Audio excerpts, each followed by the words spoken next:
오늘 에스겔 12장에 들어왔는데요. 오늘 이 에스겔 12장을 읽어보면 저희가 큐티를 이렇게 쭉 해오신 분은 느끼실 수도 있을지 모르겠습니다.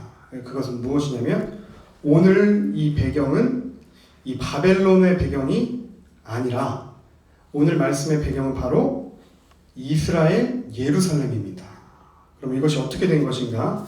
이 에스겔서의 특징 가운데 하나가 이렇게 하나님의 영이 에스겔을 들어 올려서 그를 순간적으로 이동시키신다. 이렇게 제가 말씀드린 적이 있었습니다.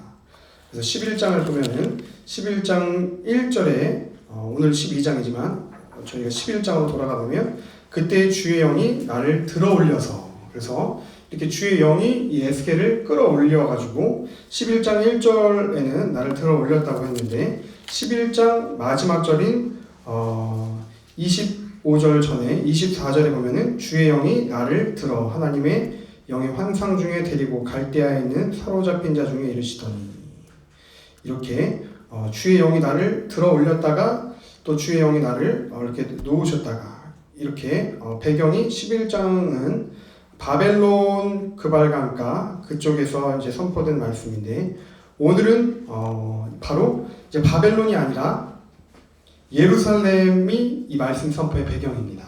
그러면 이것이 어떻게 된 것인가? 에스겔이 지금 포로 상태에서 해방이 돼서 예루살렘으로 온 것인가? 아니면은 예루살렘의 그 말씀을 가정하고 선포한 것인가? 그래서 에스겔이 하나님께서 주의 영의 들림을 받아서 이 예루살렘으로 이동된 것인지, 아니면 그 예루살렘에 선포될 이야기를 지금 바벨론에서 하고 있는 것인지는 지금 확실하지는 않지만, 그렇지만 이 말씀의 배경은 이 예루살렘에 있는 사람들을 향하여 선포되고 있는 말씀이라는 것입니다. 그래서 우리가 성경을 이렇게 보면은 그 연대기에 따라서 이 탁탁탁탁 이렇게 순서대로 배열되어 있지가 않습니다. 그래서 먼저 일어난 일이 뒤에 기록되어 있기도 하고 나중에 일어난 일이 앞에 기록되어 있기도 한데, 오늘 12장은 어찌됐던 이 말씀의 배경이 바로 바벨론에 있는 그발강가가 아니라 예루살렘이라는 것입니다. 그래서 이 예루살렘에 지금 이 에스겔이 말씀을 선포하고 있습니다.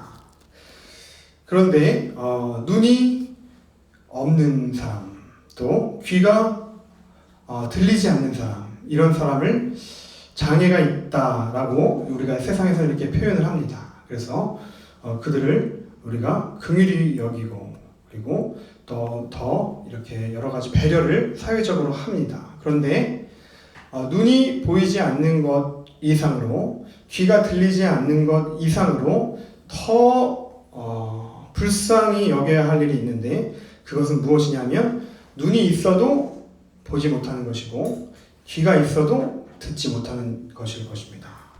무슨 말씀이냐 하면 바로 하나님께서 우리에게 보여주시는 그 일이, 우리가 눈이 있다고 해도 그 하나님의 그 영적인 감각이 없이는 하나님의 일들을 바라볼 수 없고, 또 하나님이 지금 나에게 계시하시는 그 계시는 특성상 하나님께 속한 것이므로 하나님의 은혜 없이는 우리 인간이 스스로 그 하나님께서 일하시는 것을 깨달을 수 없다는 것을 오늘 에스겔서 12장은 잘 보여주고 있습니다.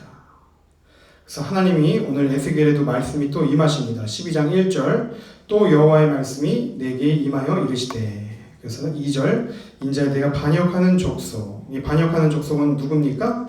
바로 이스라엘을 뜻하는 것이죠. 그래서 이스라엘 족속 중에 거주하는도다. 그래서 오늘 이 하나님께서 너는 이스라엘 예루살렘으로 가가지고 이와 같이 행하라.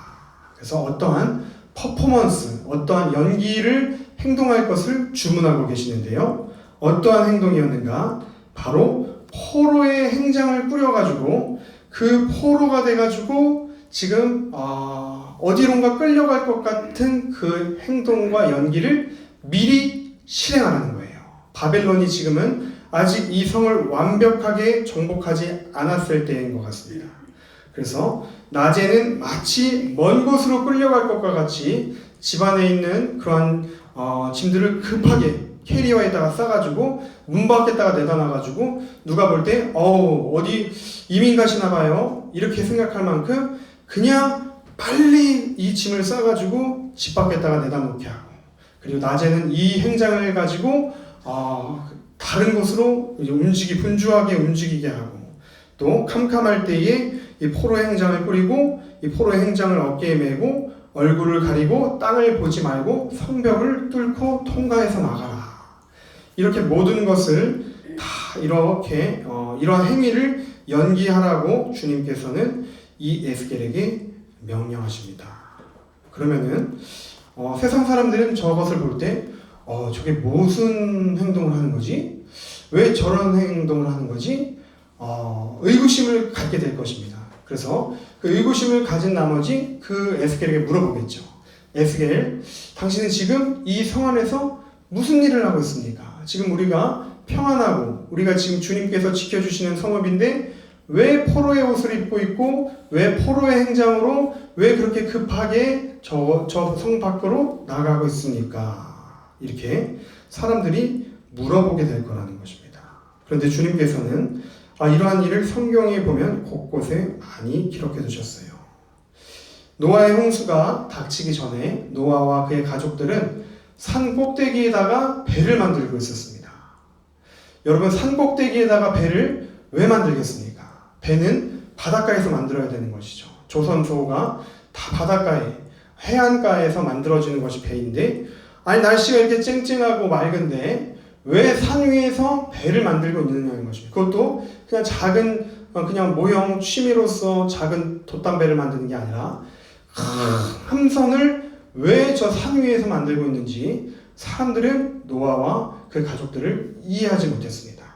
눈이 바라보긴 바라봤어도 그 하나님이 행하실 일들을 바라보지 못했습니다. 귀가 있어도 그 가족들이 이제 하나님께서 이 지면에 홍수를 내리실 것입니다. 그럴 때 그 메시지를 듣지 않았습니다.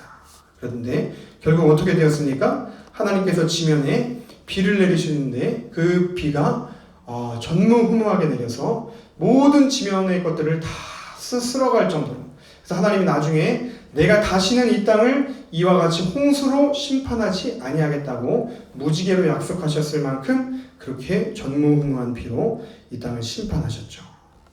그와 마찬가지 노아가 그 방주를 만들었던 것과 마찬가지로 오늘 또한 하나님께서는 이 에스겔에게 너는 이스라엘 백성들에게 가서 이 포로의 행장에 이러한 것들을 행하라.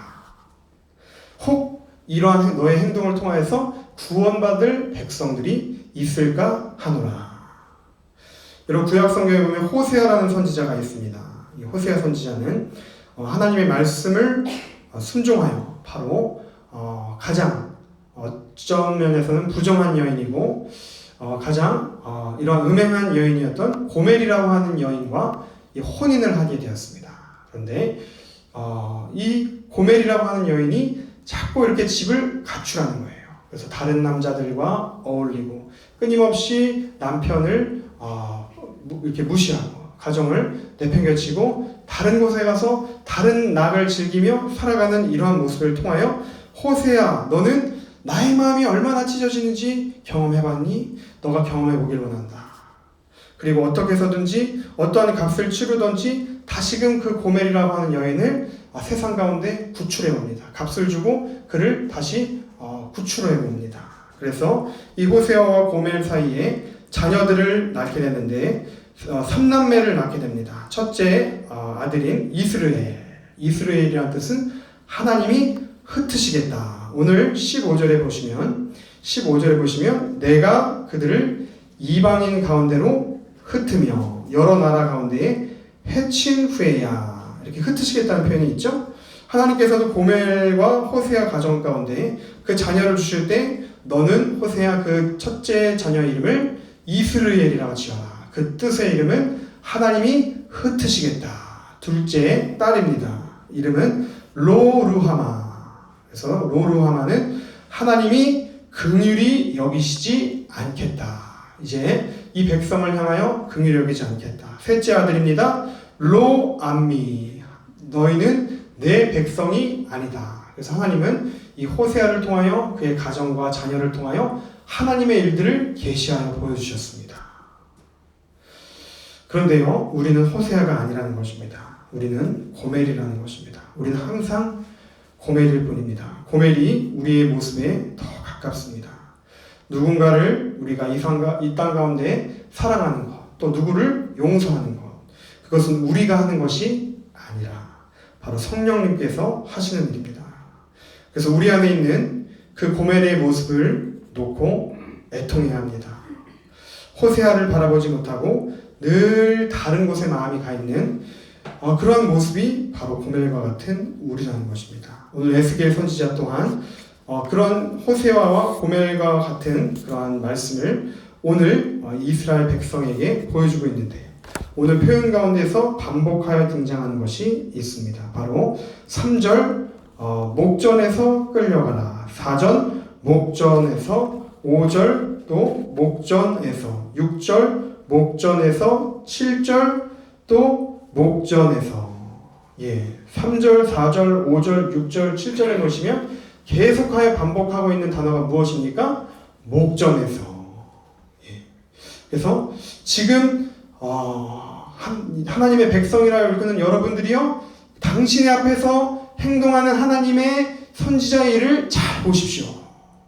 그런데 목전에서 행하는데, 이렇게 목전에서 행하고 목전에서 행하고 목전에서 행하는데 목전에서 행하는 것들을 바라보지 못하고 있다는 것입니다. 그래서 그들이 포로의 행정을 행하고 있는 에스겔을 향하여서 9절에 이제 그들이 마침내 이 에스겔에게 물어봅니다. 내가 지금 무엇을 하고 있느냐, 이렇게 묻는다는 것입니다. 그때에 바로 에스겔에게 하나님이 뭐라고 대답할 것인지 미리 알려주셨는데, 10절에 보시면 이것은 하나님의 묵시라, 11절에 이것은 너희에게 보여주는 하나님의 징조라. 그렇습니다. 하나님은 오늘도 우리에게 징조와 사인과 신호를 계속하여 보여주시고 있다는 거예요. 계속하여 신호등이 전멸되는 것과 같이 깜빡 우리에게 사인과 신호와 징조를 사람을 통하여, 환경을 통하여, 또한 어떠한 일들을 통하여 우리에게 보여주시고 계시하고 있는데, 그런데 우리가 영적으로 무디어져서, 우리의 마음이 둔감하여져서, 우리의 눈이 세상 것에 가리워져서 하나님이 말씀하시고 보여주시고 계시하시는 음성과 그 세미한 사인을 캐치하지 못하고 있다는 것입니다. 그렇다면 이것을 캐치하는 자는 어떻게 되고 캐치하지 못하는 자는 어떻게 되는가? 오늘 16절을 보면은 비록 그들이 어려움을 당하지만 하나님의 이 말씀, 이 에스겔의 이 상징적인 행위가 뜻하는 바가 무엇인지를 아는 자는 바로 이러한 어려움 가운데서도 몇 사람을 남겨놓게 될 것이다. 칼과 기근과 전염병에서 벗어나게 될 것이다. 누가 그렇게 될 것인가요? 바로 오늘 이 사인을 캐치하는 사람이에요. 그렇다면 이 사인을 캐치하지 못하는 사람은 어떻게 된다는 것입니까? 칼과 기근과 전염병의 심판으로부터 벗어나지 못하게 된다는 것입니다.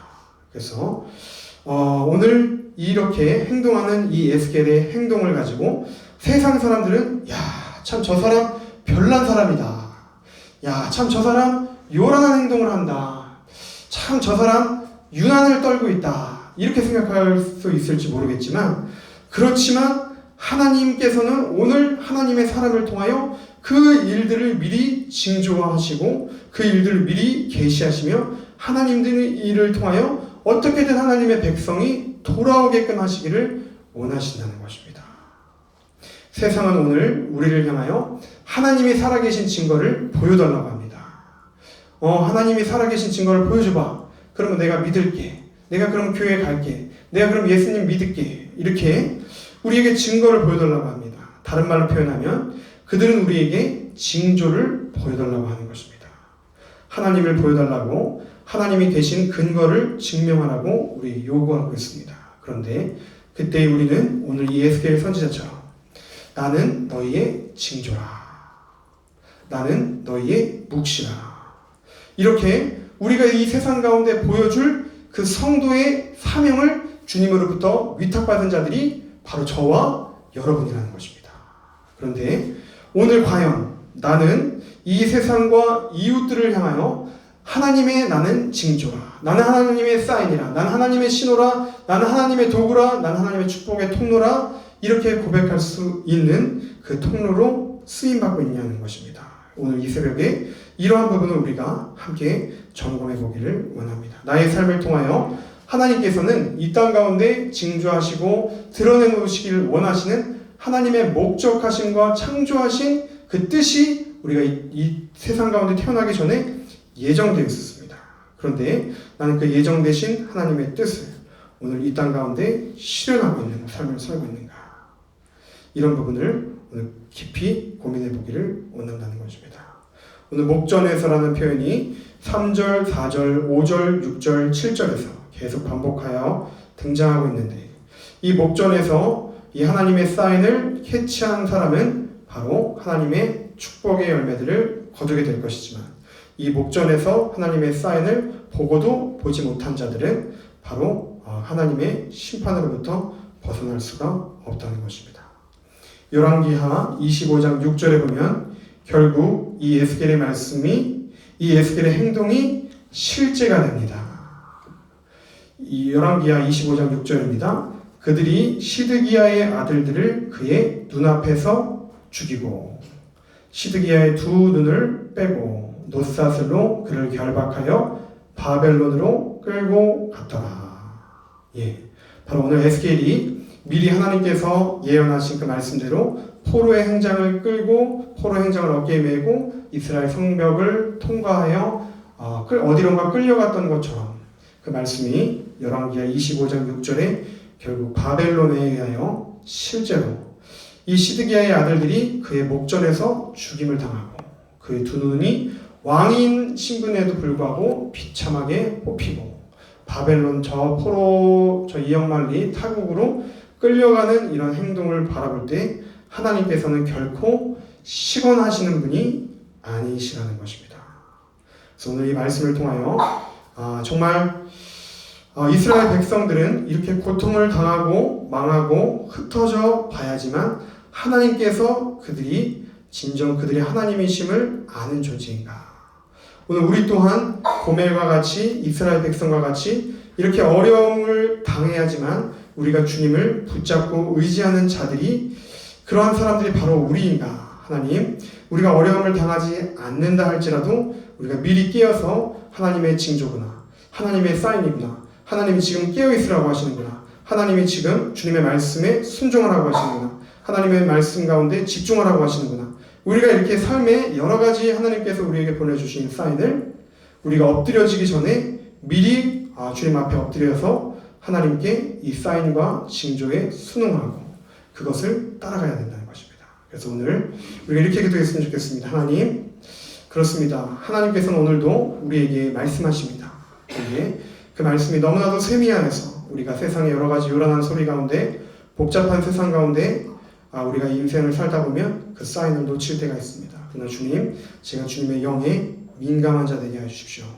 주님의 성령을 거스르는 자가 아니라 주님의 성령에 언제나 순응하는 자가 되게 해주시고, 주님의 성령에 민감하여서 주님의 성령의 감동에 따라 오늘 하루도 또 다음 달인 8월도 또 올해 2019년도 민감하게 깨어서 주님 말씀에 따라 나아갈 수 있는 그런 저희 될 수 있도록 주님 저희 가정을, 저희 개인의 심령을, 또 저희 교회와 이 나라와 이 민족을 긍휼히 여겨 주시고 불쌍히 여겨 주시옵소서라고 그렇게 기도하실 수 있는 귀한 새벽이 되시기를 축원합니다.